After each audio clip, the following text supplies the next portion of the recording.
ఓ private సంస్థకు చెందిన toll free number హ్యాకింగ్కు గురైన కేసును సైబరాబాద్ పోలీసులు ఛేదించారు. 2 నెలల్లోనే 59 లక్షల రూపాయల టెలిఫోన్ బిల్లు ఎలా వచ్చిందనే విషయాన్ని గుర్తించారు. ఈ వ్యవహారం వెనుక పెద్ద ముఠాహస్తం ఉందని భావించిన పోలీసులు నిందితుడు ఓ సాధారణ 19 ఏళ్ల యువకుడని తెలుసుకుని నివ్వెరపోయారు.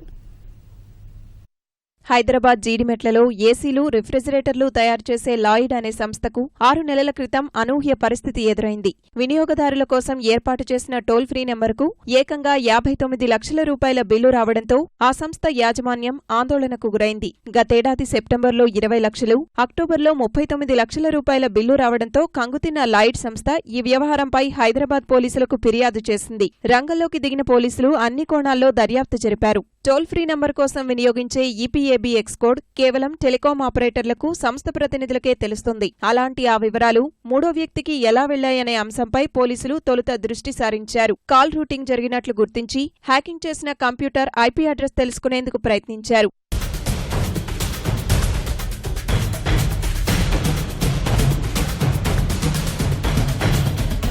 పెద్ద హ్యాకర్ల ముఠాపనేనని భావించిన పోలీసులు నిందితుడి వివరాలు తెలుసుకుని నివ్వెరపోయారు. ఒడిశాలోని బాలసోర్ జిల్లా శివపుర గ్రామ కేంద్రంగా హ్యాకింగ్ జరిగినట్లు గుర్తించి అక్కడికి చేరుకున్నారు. శివపురలోని 19 ఏళ్ల హిమాలయ మహంతి అనే యువకుడు హ్యాకింగ్ చేసినట్లుగా నిర్ధారించారు.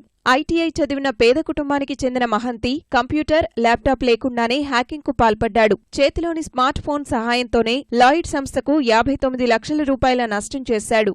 లాయిడ్ సంస్థ టోల్ ఫ్రీ నెంబర్తో ఉచితంగా అవుట్గోయింగ్ కాల్స్ చేసుకోవచ్చని నిందితుడు మహంతి అంతర్జాలంలో ప్రకటన ఇవ్వడంతో లక్షల్లో బిల్లు వచ్చిందని పోలీసుల విచారణలో తేలింది.